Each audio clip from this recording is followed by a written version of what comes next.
Bonjour, merci d'être présent cet après-midi. Alors moi, je suis Frédéric Maliki, donc chez Eviden, qui est une entité du groupe Atos focalisée sur le digital, le cloud et toute la partie big data, cybersecurity et tous les environnements qu'on va qualifier de souverains.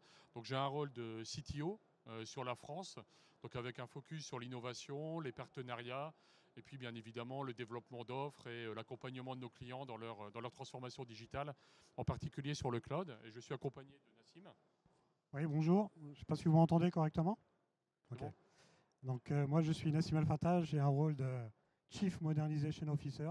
Je vais accompagner mes clients dans la transformation cloud avec la transformation de leurs assets pour tirer profit des services managés qu'offre le cloud provider. Donc, c'est ce qu'on va vous présenter aujourd'hui. Merci Nassim.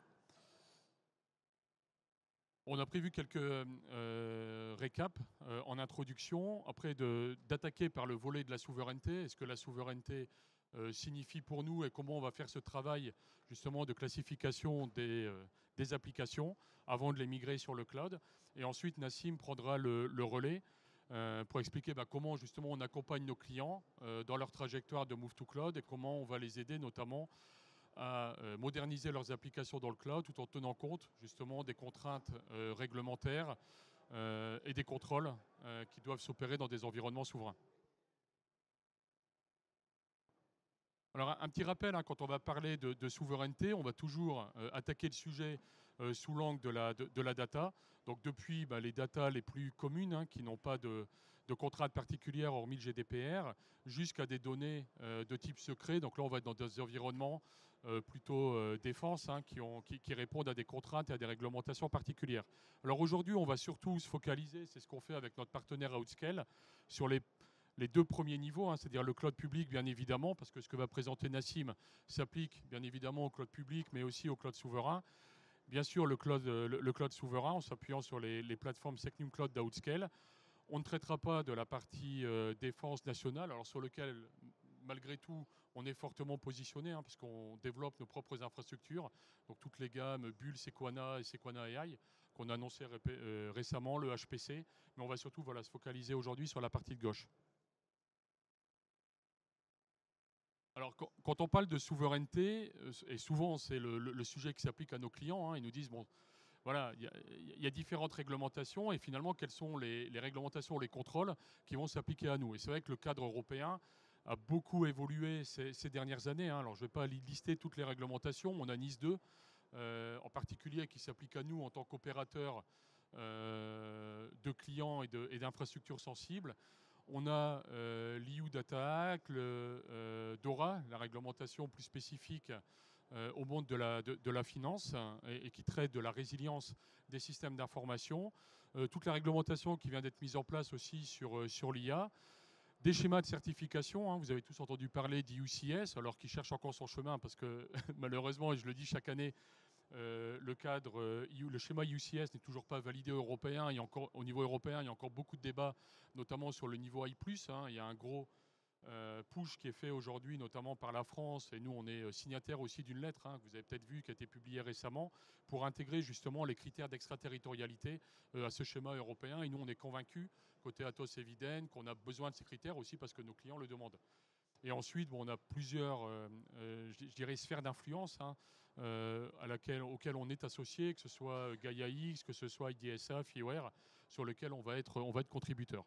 Donc tout ça pose le sujet de la souveraineté. Et ensuite, l'enjeu, ça va être de déterminer pour nos clients ce qui s'applique à eux et surtout comment ces réglementations se traduisent en éléments de spécification et de contrôle sur leurs environnements. Alors un exemple, aujourd'hui qui n'est pas neutre, parce que ces réglementations, que ce soit NIS 2 ou DORA, imposent des contraintes à nos clients et notamment des impacts financiers, parce que typiquement sur GDPR ou NIS 2 et donc sur DORA, on est aujourd'hui sur des amendes qui touchent un pourcentage du chiffre d'affaires qui est loin d'être négligeable quand on va les additionner, parce qu'on parle de plusieurs pourcents. Et puis sans parler bien évidemment des impacts de réputation et des impacts sur la criminalité qui touchent directement nos clients et leurs enjeux financiers. Alors, on va parler du coup, quand on va adresser ces différents besoins de cloud continuum.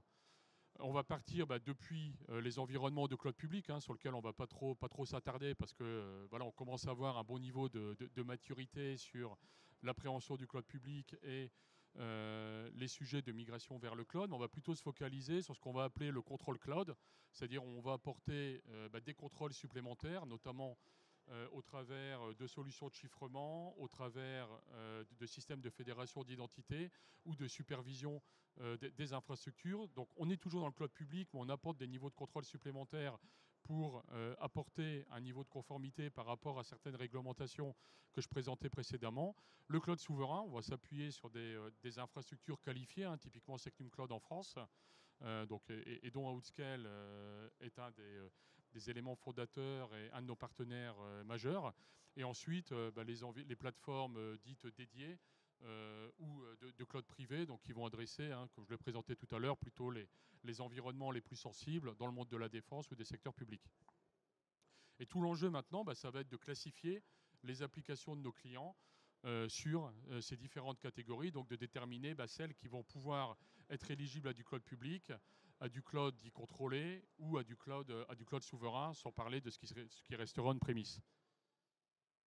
Donc pour faire ce travail, on va s'appuyer sur 4 dimensions qui sont les 4 piliers de notre stratégie de cloud souverain. Donc la première étant la juridiction et comment on garantit à nos clients qu'ils vont pouvoir rester indépendants et protégés notamment de règles extraterritoriales comme le Cloud Act, mais aussi de garantir le niveau de résilience nécessaire pour leurs différents business.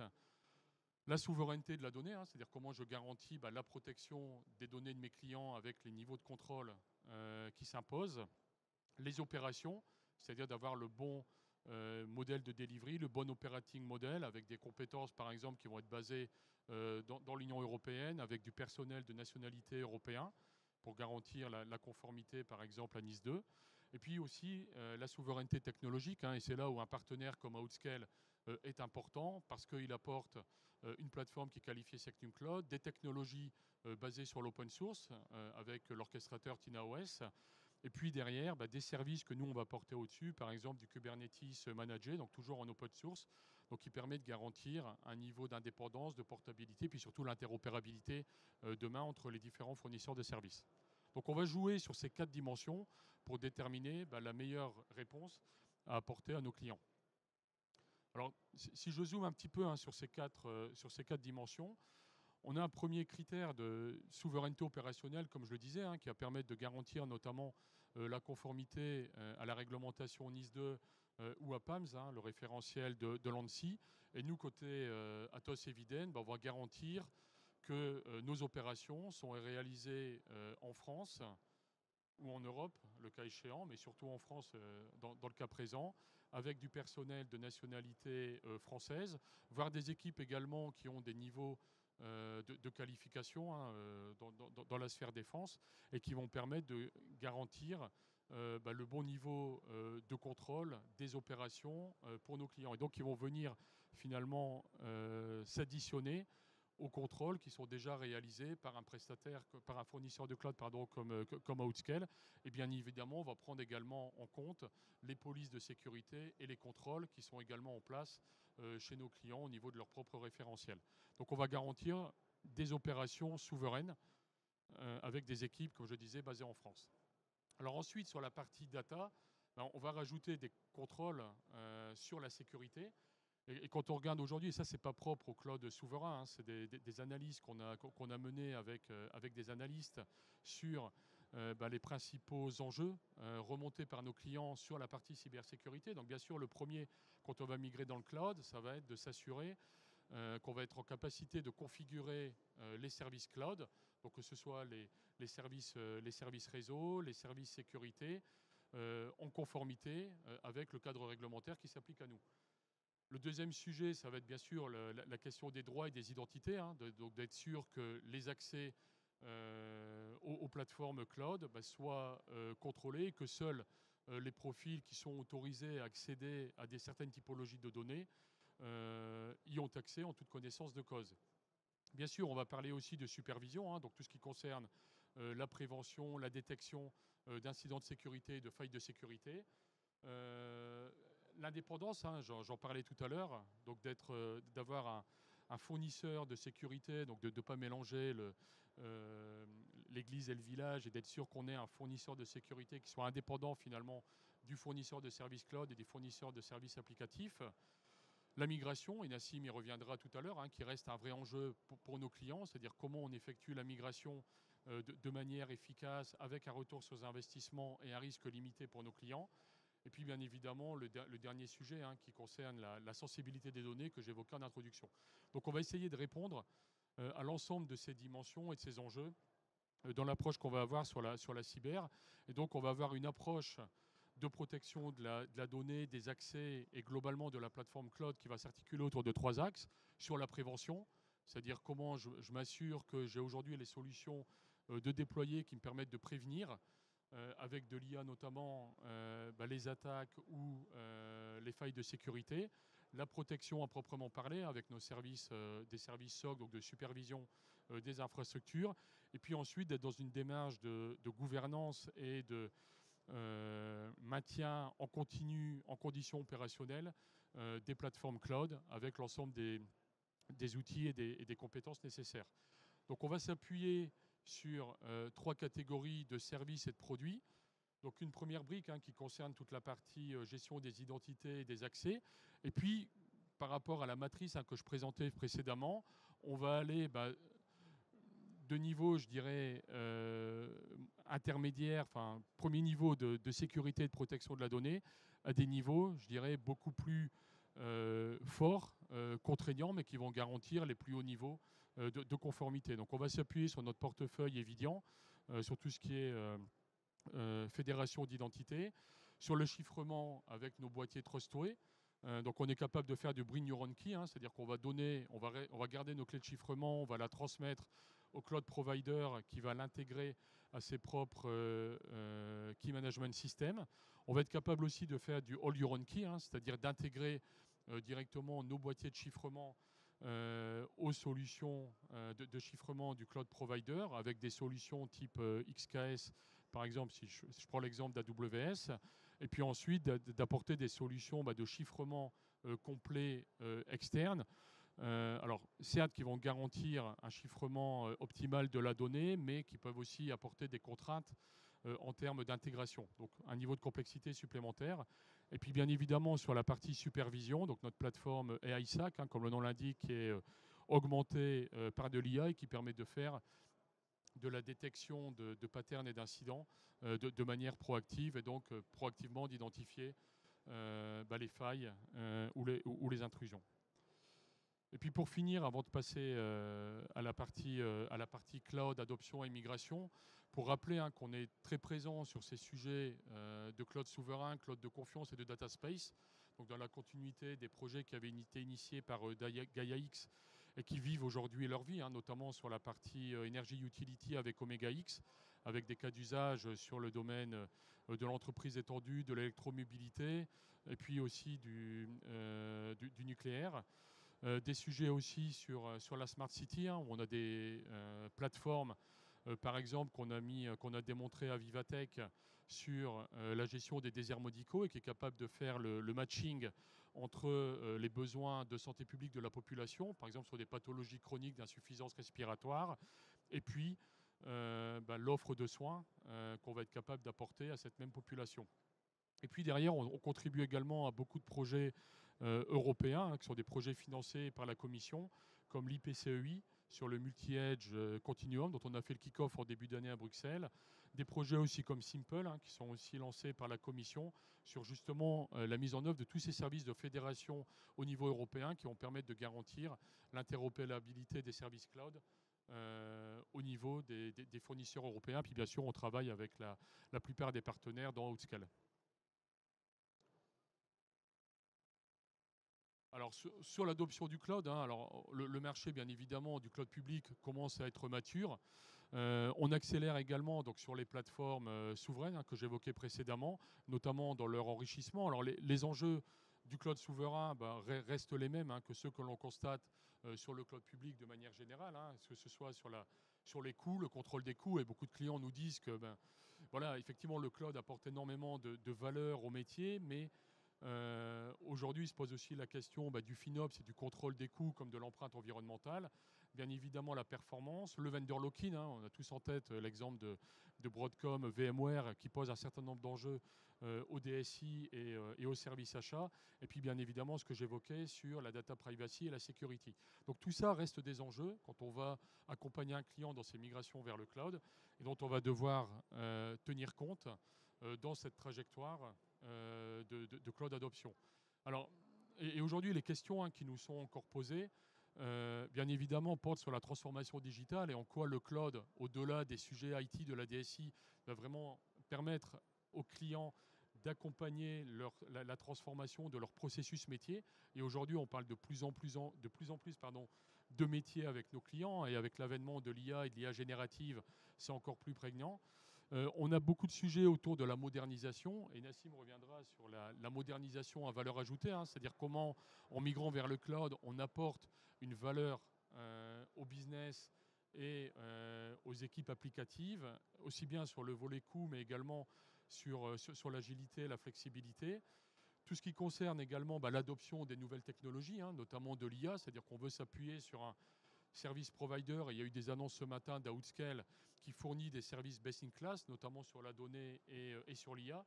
Tous les sujets, bien sûr, de conformité que j'évoquais, la protection de la donnée et puis la question de la compétence. C'est-à-dire qu'aujourd'hui, pour faire tout ça, pour accompagner cette migration, l'avènement de l'IA, on a besoin d'avoir de l'expertise, et c'est ce qu'on s'attache à faire avec nos propres pools de ressources, mais aussi en accompagnant nos clients sur des programmes de formation, notamment au travers de notre Académie du numérique. Du coup, Nassim, je t'ai passer la main sur l'ensemble des services que l'on met en perspective pour justement accompagner nos clients sur ces phases de migration. Et donc, je te laisse présenter ce qu'on fait sur le Cloud Continuum. Merci Frédéric. Je vais commencer par une petite maxime là, que j'utilise assez fréquemment. Si vous voulez retenir qu'une seule phrase, ce serait de dire qu'il n'y a pas meilleure occasion d'une transition cloud pour moderniser un parc applicatif. Honnêtement, si vous le faites avant ou après, ou plus tard, ça va vous coûter plus cher. Donc là, l'idée, c'est d'utiliser la transition cloud que nos clients ont pour profiter de cette transition et réduire ainsi la dette technique, si elle existe, l'obsolescence, s'il existe, et moderniser un parc applicatif. Alors concrètement, ce qu'on va proposer, c'est une stratégie dite du Cloud Continuum. On va fournir un certain nombre de services pour chacune des étapes du cycle de vie de l'application dans le cadre d'une transition cloud. Alors concrètement, ça va être de l'analyse de l'application on-premise jusqu'à son optimisation dans le cloud. On va fournir ces services-là au travers de centres de services qu'on a en nearshore et en offshore. Concrètement, il va y avoir un centre de services qui va être dédié à la migration cloud, qui va effectuer l'ensemble des assessments des applications pour détecter si l'application est éligible à une transformation ou pas, et transformer l'application avant d'être migrée vers le cloud. Alors, je vais accélérer parce que je vais essayer de rattraper le retard. Désolé, Frédéric. Donc, quand on parle de transition cloud, on est rapidement amené à comparer deux approches différentes. L'approche dite de rehosting d'applications, lift and shift, et l'approche dite de refactoring. Alors, chacune des approches a ses avantages et ses inconvénients. Ce qu'on va nous privilégier, c'est l'approche de refactoring. Pourquoi? Parce qu'elle permet encore une fois de réduire la dette technique et de tirer profit d'un maximum des services managés offerts par le cloud provider, d'agilité, de rapidité, d'innovation, sans compromettre la sécurité et la conformité des applications. Alors, ce que je vous propose, c'est de focaliser sur la partie modernize, donc refactoring. Concrètement, quand on fait un zoom sur les différentes approches de refactoring, on va retrouver 6 principales approches. La première consiste à effectuer les minimums de changements, enfin le minimum de changements du code applicatif pour être éligible au cloud. Donc là, on va parler de changements liés à la sécurité, sécuriser l'ensemble des échanges des applications avec ses partenaires avant d'être migré sur le cloud. On va parler aussi de maintenabilité, c'est-à-dire qu'on va mettre à jour les middleware s'ils sont en dehors de la zone de support. Et on va également mettre à jour la base de données si elle n'est plus supportée. Ensuite, on va effectuer d'autres transformations, notamment la containerisation de l'application. L'avantage de containeriser l'application, c'est tirer profit des plateformes PaaS proposées par les cloud providers et de réduire le coût d'acquisition de l'application sur le cloud. On peut aussi effectuer des changements pour transformer l'application en serverless. Et là, on va tirer profit des services comme App Engine sur Google Cloud, Lambda sur AWS ou d'autres services proposés par le cloud provider pour rendre l'application complètement serverless. La quatrième approche consiste à faire ce qu'on appelle le code refactoring. C'est une approche qu'on utilise assez fréquemment quand il s'agit de transformer une application mainframe, par exemple COBOL. On va effectuer des transformations de code COBOL en Java. Et là, pour ce faire, il existe des accélérateurs, des outils pour transformer automatiquement ces applications. On peut aussi effectuer des changements au niveau de l'application pour tirer profit de la Generative AI, notamment si l'application contient un moteur de recherche, on va pouvoir transformer ce moteur de recherche en une recherche sémantique en tirant profit des services Generative AI. On peut aussi transformer la base de données pour utiliser les services managés fournis par le cloud provider et retirer les licences commerciales liées à l'utilisation d'Oracle ou d'autres bases de données. La sixième approche consiste à refaire ce qu'on appelle un re-architecturing de l'application, qui consiste en fait en réalité à transformer l'application en microservices, décomposer par petits bouts l'application de manière à ce qu'elle soit complètement cloud native en utilisant une approche dite de microservices. Et pour ce faire, on va utiliser des design patterns de transformation dits du figuier étrangleur, si vous connaissez. Alors, ce qu'on propose chez Eviden, chez Atos, c'est un ensemble d'outils, d'accélérateurs, une démarche pour commencer par un assessment de la maturité cloud de nos clients et ensuite des arbres de décision pour la transformation à valeur ajoutée des applications. Donc, concrètement, on va utiliser un arbre de décision pour containeriser l'application si elle est éligible ou pas. J'accélère parce que là, vous avez un exemple d'assessment de maturité modèle lié au middleware pour assesser le fait que le client utilise des middleware à jour ou pas en termes de licence. Et on va pouvoir aller jusqu'à l'harmonisation des middleware chez nos clients sur l'ensemble des stacks applicatifs. J'accélère pour vous laisser l'opportunité de poser des questions. Là, vous avez un arbre de décision pour containeriser une application, pour détecter si elle est éligible ou pas à la containerisation. Et si elle ne l'est pas, pouvoir la transformer de manière à ce qu'elle soit déployée sur du IaaS.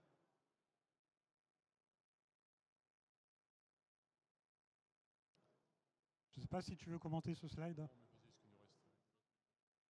Je vais passer ce slide pour vous laisser la place aux questions. Donc effectivement, il y a aussi l'ensemble des activités FinOps qu'on propose et services FinOps pour réduire le coût d'acquisition cloud de l'application et offrir toutes les solutions d'observabilité de l'application une fois migrée dans le cloud. Je pense qu'on n'aura pas le temps, on retourne à l'expérience. Je ne sais pas s'il y a des questions dans la salle. Oui. Sinon, on peut se mettre avec Frédéric sur le côté. Et puis, si vous souhaitez poursuivre la discussion, on est ouvert. À votre disposition. Merci.